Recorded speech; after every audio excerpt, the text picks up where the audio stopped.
Friends, இன்னைக்கு எங்கள் வீட்டில் நைட் டின்னர் வந்து குக்கும்பர் தோசை செய்ய போகிறோம். வாங்க பார்க்கலாம். இதுக்கு ரோட்டு கடை கார சட்னி செய்ய போகிறேன். 4 தக்காளி கட் பண்ணி போட்டிருக்கேன். 5 காஞ்ச மிளகாய், 1/4 ஸ்பூன் கல்லுப்பு நல்லா மிக்சியில் போட்டு அரைச்சிட்டு வந்துடுறேன்.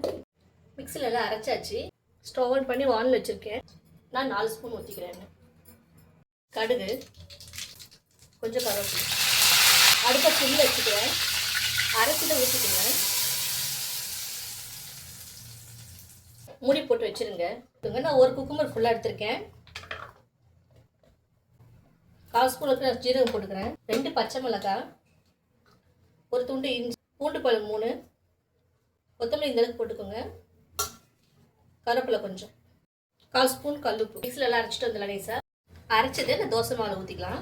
தண்ணி ஊற்றாம அரைச்சிக்கோங்க. எனக்கு குக்கும்பரில் தண்ணி வரும், கலந்துக்கோங்க. நான் இட்லி மாவில் தான் ஊற்றிருக்கேன்.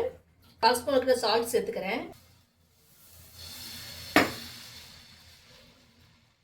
ஆயில் போட்டுக்கலாம். தோசை திருப்பி போட்டுக்கிறேன். தோசைக்கு கார சட்னி ரெடி ஆயிடுச்சு. சூப்பராக கொஞ்சம் சட்னி.